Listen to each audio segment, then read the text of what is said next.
இன்றைக்கி இன்டர்நெட் ஃபுல்லாக வைரலாக போயிட்டுருக்க ஒரு வீடியோ வந்து அண்ணாமலை அண்ணா 2024 எண்மண் எண் மக்களுக்கு நடுவில் பேசின ஒரு ஸ்பீச், அதில் உள்ள ஒரு கிளிப்பிங் தான் வந்து இன்றைக்கி இன்டர்நெட் ஃபுல்லாக அதான் இருக்குது. அன்றே கணித்தார் அண்ணாமலை, முதல்லையே சொன்னார், அவர் எவ்வளோ தீர்க்கதரிசியாக இருக்கார், எவ்வளோ ரொம்ப ஆழமாக பார்த்துருக்காரு இப்படின்னு சொல்லிட்டு தான் அது ஃபுல்லாக இன்டர்நெட் ஃபுல்லாக அந்த ஸ்பீச் தான் இருக்குது. அதான் நான் வந்து இப்போ ஒரு சின்ன கிளிப் போட்டுருந்தேன். அது ஃபுல் வீடியோ நான் என்னன்றதை சொல்லிவிட்டு நான் அந்த வீடியோ ஃபுல்லாக ப்ளே பண்ணுறேன். ஆக்சுவலாக அவர் இது மட்டும் இல்லை, இன்னும் 2-3 இன்டர்வியூஸில் அவர் சொல்லியிருந்தார். நான் அதெல்லாமே கம்பைல் பண்ணி சொல்கிறேன் என்ன சொன்னாருன்னு சொல்லிட்டு. அதான் இந்த வீடியோவில் நம்ம பார்க்க போகிறோம். நான் உங்கள் மணியன் கோபி, நீங்கள் பார்த்துட்டு இருக்குது பாசிட்டிவ் பாலிடிக்ஸ். ஸோ அண்ணாமலை என்ன சொல்லிட்டு இருந்தாருன்னா, முதல்ல இருந்தே அவர் வந்து 2021 அப்புறமா அவர் பிரசிடென்ட் ஆனதுலேருந்தே அதிமுக கூட கூட்டணியில் வைக்கல. ஆக்சுவலாக நீங்கள் எடுத்து பார்த்தோன்னு சொன்னால், அவர் எப்போல்லாம் பிஜேபி பிரசிடெண்ட்டாக எந்த பீரியடில் பிஜேபி பிரசிடெண்ட்டாக இருந்தாரோ அந்த மொத்த பீரியட் பிஜேபி வந்து தனியாக தான் இருந்திருக்கு. அவருக்கு முன்னாடி கூட்டணி, அவர் வெளியே போன உடனே கூட்டணி, இப்படி தான் இருந்திருக்கு. எப்போ வந்து அவர் கூட்டணி இல்லாமல் இருந்திருக்காருன்னா, லோக்கல் பாடி எலெக்ஷன்ஸில் கூட்டணியோடு தான் இருந்துட்டு இருந்தாங்க. 2021 அசம்பிளி எலெக்ஷன்ஸ் ஒன்றா சேர்ந்து சந்திச்சுட்டு அதுக்கப்புறமா அவங்களுக்கு வந்து உடன்பாடு வரல சீட்டு அலோகேஷன். ஆனால் லாஸ்ட் மினிட்ல வச்சு அவர் என்ன பண்ணிட்டாருன்னு சொன்னால், வேணா தனியாக பண்ணிக்கோங்கன்னு சொல்லிட்டு இபிஎஸ் சொன்னாருன்றது அண்ணாமலை அவர்களோட குற்றச்சாட்டு. ஸோ லாஸ்ட் மினிட்ல பண்ணதுனால அவங்களால 100% சீட்ஸ் ஃபில் பண்ண முடியல. அப்படி இருந்தாலுமே 3rd லார்ஜஸ்ட் பார்ட்டியாக வந்து கொண்டு வந்திருந்தார் தனியாக நின்று, எந்த கூட்டணியும் இல்லாமல். அதுக்கப்புறமா 2024 நமக்கு தெரியும், கஷ்டப்பட்டு போராடி தனியாக நிற்க வேண்டியிருந்துச்சு. அப்புறம் அவர் ஒத்துக்கிட்டார், சரி நீங்கள் கூட்டணி வைக்கணும் வைங்கன்னு சொன்னார். இருந்தாலும் அவங்க கழட்டி விட்டாங்க. இதுதான் அவர் முன்னாடியே கணிச்சார் அவங்க கழட்டி விட போகிறாங்கன்னு சொல்லிட்டு. ஸோ இதெல்லாம் தெரியும் நம்ம எல்லாத்துக்குமே. அதில் நடுவில் வந்து அண்ணாமலை அவர்கள் என்ன பண்ணுறாருன்னா, இந்த மோடி 3.0 அப்படிங்கிற ஒரு ப்ரோக்ராமில் ஸ்பீச்சில் சொல்கிறாரு, 100% 2026 தனி மெஜாரிட்டியில் யாருமே ஆட்சி வைக்க மாட்டாங்கன்னு சொல்கிறார். எனக்கு ரொம்ப ஆச்சரியமாக இருந்துச்சு, எப்படி 100% சொல்கிறாருன்னு சொல்லிட்டு. நான் என்ன பண்ணிடுறேன், அந்த வீடியோ ப்ளே பண்ணிடுறேன். அதுக்கப்புறமாவே நான் வந்து அது என்னங்கிறது நம்ம பேசுவோம், அது பெட்டராக இருக்கும்னு நினைக்கிறேன். இன்னும் 5 நிமிஷம் தான் இருக்கு. நீங்கள் ரெண்டே கொஸ்டின் சேர்த்து கேட்டுறேன். இப்போ நீங்கள் எண் மக்கள் போயிட்டு இருக்கீங்க. இப்போ கேஷ் ஃபார் ஓட்ஸ் தராங்களே, ஓட்டு நேரத்தில் பைசா கொடுத்து ஓட்டு வாங்குறது, அதோட இன்ஃப்ளூயன்ஸ் குறையும்னு நினைக்கிறீங்களா? ஒன்று. ரெண்டாவது, மோடி 3.0 தமிழ்நாட்டோட பங்கு என்னவா இருக்கும்னு எதிர்பார்க்குறீங்க? vote share in terms of contribution by the Tamil Nadu people. Sir, we have எண்மண் எண் மக்கள் யாத்திரை உங்களுடைய ஆதரவோடு தமிழக பாரதிய ஜனதா கட்சி கிட்டத்தட்ட 200 தொகுதிகளை தாண்டி இருக்கும் sir. 200 constituency we have crossed. Now I firmly believe sir, ஒரு ஆல்டர்னேட் தமிழ்நாட்டில் சரியான ஆல்டர்னேட் இருந்தா யாரும் ஓட்டுக்கு பணம் கொடுக்க வேண்டிய அவசியம் இல்லை. நீங்க ஆல்டர்னேட்டே மக்களுக்கு கொடுக்காம ஒரே குட்டையில் ஒரு 2 மட்டையை கொண்டு வந்து நிறுத்தி வச்சு கேண்டிடேட் டிஃபரன்சியேஷன் கிடையாது. எல்லாரும் அந்த குடும்பத்திலிருந்து வந்தவங்க, 7 முறை 8 முறை 9 முறை எலெக்ஷன் நின்னவங்க. ஆம் ஆத்மி ஒரு எக்ஸாம்பிள் எடுத்துங்க sir. Whatever we say, Aam Aadmi இப்ப அவங்க எங்கேயோ போயிட்டாங்க சார். ஆம் ஆத்மி என்ன சார் பண்ணாங்க? Delhi Aravind Kejriwal went and stood against Sheila Dikshit 25 years. She never lost that constituency. He won by 30,000 votes. Aam Aadmi first election. ஏன்னா சார், எவ்ரிபடி தாட், காங்கிரஸ்க்கு ஏதோ வித்தியாசமா அதை கொண்டு வர்றாங்கப்பா, ஒரு சான்ஸ் கொடுக்கலாம் sir. People are willing to give a chance sir. Chance கொடுத்தவங்க, கிடைச்சவங்க அதை பயன்படுத்திக்கல. கடந்த 25 ஆண்டுகள்ல மக்கள் 3 பேர்த்துக்கு சான்ஸ் கொடுத்தாங்க. I will not del there name sir.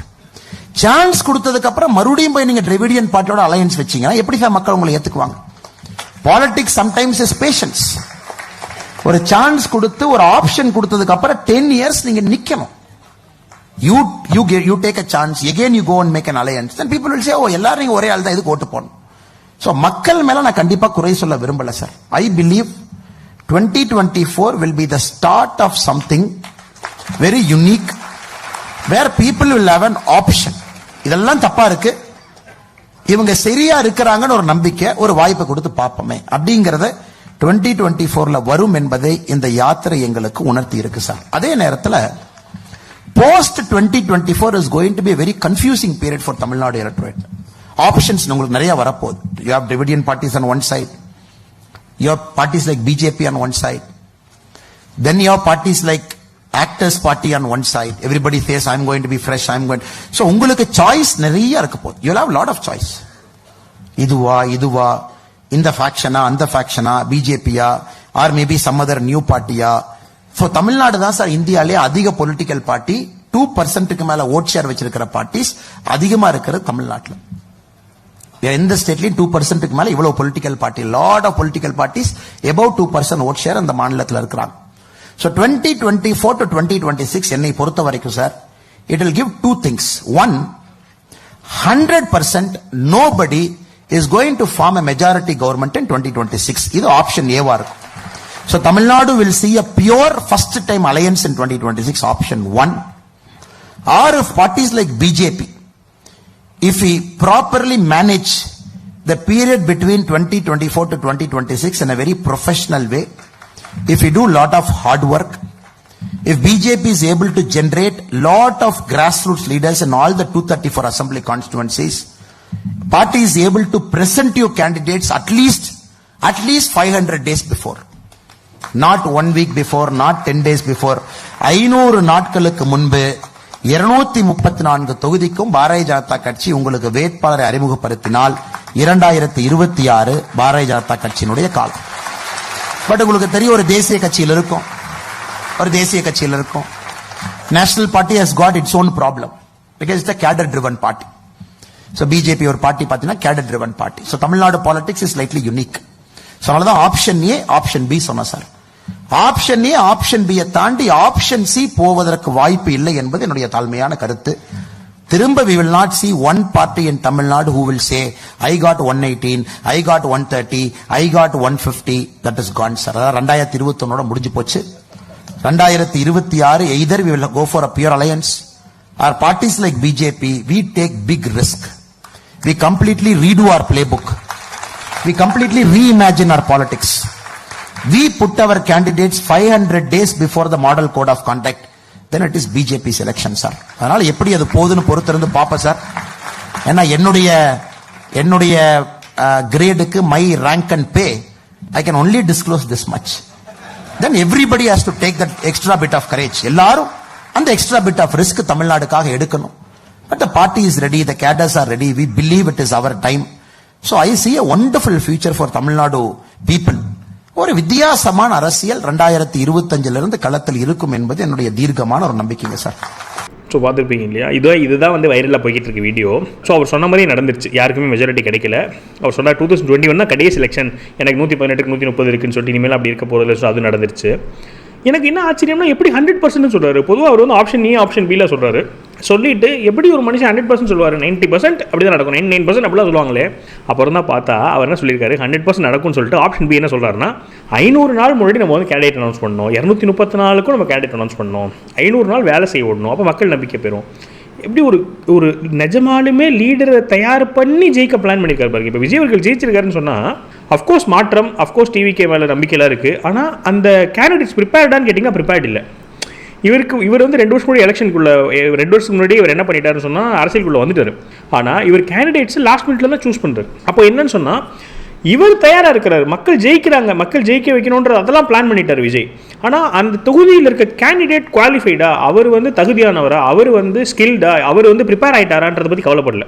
இதுதான் வந்து டிஃப்ரென்ஸ் இவங்களுக்கும் இவருக்கும். இப்போ இவர் என்ன பிளான் பண்ணுறாரு, ஜெயிக்கிறது மட்டும் நோக்கமாக பிளான் பண்ணல, ஜெயிச்சதுக்கு அப்புறமா அதனால் பலன் இருக்கா, ஆட்சியை பிடிச்சதுக்கு அப்புறமா பலன் இருக்கா, அதுதானே இவர் நோக்கமாக இருக்குது பாருங்களேன். அப்போ என்ன பண்ணுறாரு, 500 days அந்த கேண்டிடேட்டு அந்த தொகுதியில் இருக்கிற பிரச்சனைலாம் தெரிஞ்சுக்கணும், அந்த மக்களோட தொடர்பில் இருக்கணும், ஹார்ட் ஒர்க் பண்ணணும், லீடராக எவால்வ் ஆகணும், அதுக்கப்புறமா எலெக்ஷனில் ஜெயிப்பாங்க. அப்போ அந்த ஜெயிக்கிறது வந்து ஃபஸ்ட்டு ப்ரையாரிட்டி இருந்தாலுமே அதுக்கப்புறமா அப்போ தான் வந்து அந்த ஆட்சி நல்லா நடக்கும்னு பிளான் பண்ணியிருக்காரு. அப்புறமா அவர் சொல்லிட்டார், இது வந்து தேசிய கட்சி, இதில் ஏகப்பட்ட ரெஸ்ட்ரிக்ஷன்ஸ் இருக்குது, அதனால் அது சாத்தியமே இல்லை. அதனால தான் அவர் என்ன சொல்கிறாருன்னா, இதுதான் என்னோட ஆசை, ஆனால் அது கண்டிப்பாக நடக்க போகிறதில்ல, அதனால 100% என்னது தான் சான்ஸு, தொங்கு சட்டஸ் வர்றது தான் சான்ஸ்ன்னு சொல்லிட்டு சொல்லியிருக்காரு. அப்போ கேட்கும் போதே ஷாக்கிங்காக இருந்துச்சுன்னா 500 days சொல்கிறாருன்னு சொல்லிட்டு. இப்போ யோசிச்சு பார்த்தா தெரியுது எவ்வளோ அது வேலிடான ஒரு பிளானு. அஃப்கோர்ஸ் அதில் அப்போவே எனக்கு டவுட் வந்துச்சுன்னா, 500 நாள் முன்னாடி நீங்கள் கேண்டிடேட் அனௌன்ஸ் பண்ணிட்டீங்கன்னா அந்த கேண்டிடேட்டை வாங்கிடுவாங்களே. முதல்ல இல்லை, வளர ஒரு வருஷம் கழிச்சு 2 வருஷம் அவங்கள வந்து பிடிச்சி வச்சுக்கிறதுல கஷ்டம் தான். இப்போயே பாருங்களேன், ஜெயிச்சதுக்கு அப்புறமா போய் ஒரு ரிசார்ட்டில் பிடிச்சி வச்சு அந்த மாதிரி தான் நடந்துட்டுருக்கு. அப்போ இந்த கேண்டிடேட்ஸ்க்கு அந்த லாயல்ட்டிலாம் மெயின்டைன் பண்ணுறது கஷ்டமே. ஒரு வருஷம் கழிச்சு அவங்க வேறு இடத்துக்கு போயிட்டாங்கன்னு என்ன ஆகுது அப்படி தான் யோசிச்சுட்டு இருந்தேன். பட் அஃப்கோர்ஸ் எப்படி வந்து 2 நாமினேஷன் தாக்கல் பண்ணுறாங்களோ அந்த மாதிரி 2 கேண்டிடேட் ப்ரிப்பேர் ஆகலாம். ஃபஸ்ட்டு பிரைமரி செகண்டரின்னு ப்ரிப்பேர் ஆகிருக்கலாம். அந்தளவுக்கு நல்ல திட்டத்தோடு தான் வந்து பிளான் பண்ணியிருக்கிறாரு. ஸோ ஆட்சியை பிடிக்கிறத தாண்டி எப்படி வந்து அந்த ஆட்சியை சூப்பராக நடத்துறது, எப்படி வந்து 234 லீடர்ஸ் உருவாக்குறதுன்னு ஒரு சூப்பரான திட்டத்தோட பயங்கர ஒரு கனவோட ஒரு லட்சியத்தோடு வந்த ஒரு நபர் இப்படி டிசப்பாயின்ட் பண்ணப்பட்டார் அப்படின்னு இதை பார்க்கும்போது கொஞ்சம் வருத்தமாக இருக்குது. அவர் டிசப்பாயிண்ட் ஆனாருங்கிறது ஒரு பக்கம் வருத்தம், தமிழ்நாடு உள்ள லூஸ் பண்ணிருச்சு அப்படிங்கிறது ஒரு வருத்தம்.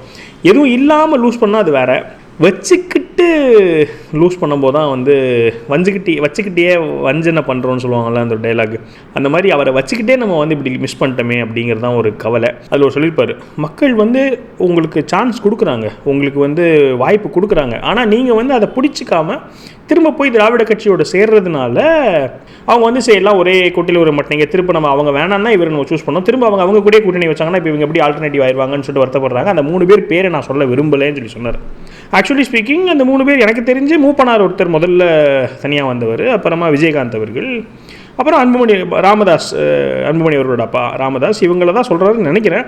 அஃப்கோர்ஸ் கமல்ஹாசன்லாம் நம்ம கணக்கில் எடுக்க வேண்டாம் தான் நினைக்கிறேன். நான் அவர் ஒன்றுமே ஃபைட்டே போடல, இப்போ வைகோவோட சேர்த்துப்பாங்கன்னு நினைக்கிறேன். நான் அவரும் தனியாக வந்து ட்ரை பண்ணார். சீமான் அவர்கள் வந்து இப்போ தான் பண்ணிகிட்ருக்காரு, அவருக்கு ஒரு செப்பரேட்டிஸ்ட் மைண்ட் செட் இருக்கிறனால அவர் இருக்க மாட்டார், கமல் இருக்க மாட்டார்னு நினைக்கிறேன். ஸோ எனக்கு இந்த 4 பேரில் உள்ள 3 பேர் தான் நம்மளை நான் சொல்கிறான்னு நினைக்கிறேன். வைகோ, ராமதாஸ் அவர்கள், மூப்பனார் அவர்கள், அதே ஒரு விஜயகாந்த் அவர்கள் தான் சொல்கிறாங்கன்னு நினைக்கிறேன். அந்த 4ல் 3 எதுன்னு தெரில. அப்போ அவங்க போய் திரும்ப கூட்டணி வச்சதுனால அவங்க மேலே நம்பிக்கை போயிடுச்சு, அவங்க சஸ்டெயின் பண்ணினாலும் ஜெயிச்சிருப்பாங்க அப்படின்னு அண்ணாமலை அவர் சொல்கிறார். இதுதான் சீமான் அவர்களும் சொல்கிறாரு. ஸோ அதில் எனக்கு என்ன வருத்தம் ஆயிடுச்சுன்னு கேட்டிங்கன்னா, அவர் யாரை வந்து அவர் லெசனாக எடுத்துக்கிட்டு அந்த தப்பு பண்ணக்கூடாதுன்னு சொல்லி டஃப் ஃபைட் கொடுத்துட்டு இருந்தாரோ அதே தப்பை பிஜேபி பண்ணிச்சு பாருங்கள்.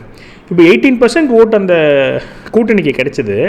அப்போ அந்த மக்கள் ஒரு 75 லட்சம் 80 லட்சம் மக்கள் வந்து நம்புறாங்கல்ல இவங்க தான் ஆல்டர்னேட்டிவ் சொல்லிட்டு, அப்போ அந்த மக்கள் நம்பிக்கையை அடுத்த எலெக்ஷனில் இன்னும் டபுள் பண்ணணும்ல, அதை விட்டுட்டு அதுக்கு அகெயின்ஸ்டாக போய் கூட்டணியில் வச்சோன்னே திருப்பி 2.97%. இப்படி மக்கள் நம்பிக்கையை நீங்கள் கெடுத்துட்டு உங்கள் கிடைச்ச வாய்ப்பு வேஸ்ட் பண்ணிட்டீங்களேடான்னு அவர் ஃபீல் பண்ணியிருக்காரு. பார்த்தா அவர் கஷ்டப்பட்ட அந்த கட்சிக்கு அப்படியே திருப்பி அதே மாதிரி ஒரு பலன் கிடச்சிருச்சு, அதாவது அதே மாதிரி பாதிப்பாயிடுச்சு. பொதுவாக எல்லாத்துக்கும் செகண்ட் சான்ஸ் தேர்ட் சான்ஸில் தான் அவங்க அந்த டஃப்பாக வெயிட் பண்ணி சஸ்டெயின் பண்ணி தான் அங்கே ஜெயிக்க வேண்டிய தேவை இருந்திருக்கு. விஜய் அவர்களுக்கு இருக்கிற பாப்புலாரிட்டினால அவருக்கு அந்த வெயிட் பண்ண வேண்டிய தேவையில்லை. அந்த ஃபஸ்ட் எலெக்ஷன்லேயே அவர் வந்து அந்த வைராக்கியத்தோடு இவங்க 2 பேரோட சேர வேணான்னு முடிவு பண்ணதுனால அவர் கிடச்சிருச்சுன்னு நினைக்கிறேன். அஃப்கோர்ஸ் இபிஎஸ் அவர்கள் அவைலபிளாக இல்லை. ஏடிஎம்கே இருந்துச்சுன்னா ஏடிஎம்கேவோட சேர்ந்துருந்தால் இந்த மாதிரி ஜெயிச்சிருக்க மாட்டார்னு நினைக்கிறேன். பிரசாந்த் கேஷோ சொன்ன மாதிரி ஏடிஎம்கேவும் பிஜேபி சேர்ந்ததுனால விஜய் வந்து கிளியர் ஆல்டர்னேட்டிவாக தெரிஞ்சதுனால அவர் ஜெயிச்சிட்டார். டிவிகேல ஜெயிச்சு ஒரு சில யங்ஸ்டர்ஸ் எல்லாமே கொஞ்சம் ப்ராமிசிங்காக பேசினாங்க, நாங்கள் உழைப்போம், நாங்கள் வந்து மக்களுக்காக பண்ணுவோம்லாம் சொல்கிறாங்க. அதெல்லாம் நல்ல விஷயந்தான். இருந்தாலுமே தேர் அன்ப்ரிப்பேர்டு தான், தேர் வல்னரபிள் தான். ஏன்னா பியூரோக்ராட்ஸ் பற்றி எனக்கு பயம் இருக்குது. ஏன்னா பெரிய பெரிய மினிஸ்டர்ஸையே பியூரோக்ராட்ஸால் என்ன பண்ண முடியும்னு சொன்னால் குழப்ப முடியும், அவங்கள அட்வான்டேஜ் எடுத்துக்க முடியும். இந்த மாதிரி இன்எக்ஸ்பீரியன்ஸ்டான ஆளுங்களெல்லாம் பியூரோக்ராட்ஸ் நல்லாவே அட்வான்டேஜ் எடுத்துக்க முடியுமே. நான் அவங்க 50 வருஷமாக 40 வருஷம் 30 வருஷமாக இருக்கக்கூடிய ஆளுங்க. அப்போ அது இவங்க ஃபைட் பண்ணி பண்ணுறதுக்கெலாம் டைம் ஆகுமே. அப்புறம் வாரி வழங்கியிருக்காங்க வாக்குறுதிகள்லாம், அதெல்லாம் நிறைவேற்றுறதுக்கு காசு எப்படி வரும்? ஸோ அந்த மாதிரி ஏகப்பட்ட கேள்விகள் இருக்குது. பட் இருந்தாலும் அண்ணாமலை நான் வந்து நம்ம ஏன் அண்ணாமலை அண்ணனை வந்து இவ்வளோ தூரம் நம்புகிறோம், ஏன் நம்ம அண்ணாமலை அண்ணன் இவ்வளோ தூரம் நம்ம வந்து வியந்து பார்க்குறோம் அப்படிங்கிறதுக்கு இந்த வீடியோ கிளிப்பிங் ஒரு கரெக்டான சாட்சி. ஸோ அது எல்லாரும் ஷேர் பண்ணிட்டு இருந்தாங்க. ஸோ அப்போ நம்ம சேனல் மோஸ்ட்லி அதை ஷேர் பண்ணும்போது அந்த வீடியோட நோக்கம். நீங்கள் என்ன நினைக்கிறீங்க? உங்களுக்கு என்ன தோணுச்சு அந்த வீடியோ கிளிப்பிங்ஸ் பார்க்கும்போது? உங்களோட தாட் ப்ராசஸ் என்ன அப்படிங்கிறத கமெண்ட் பண்ணுங்கள். மேலும் ஒரு பாசிட்டிவ் வீடியோவில் சந்திக்கிறேன். வணக்கம்.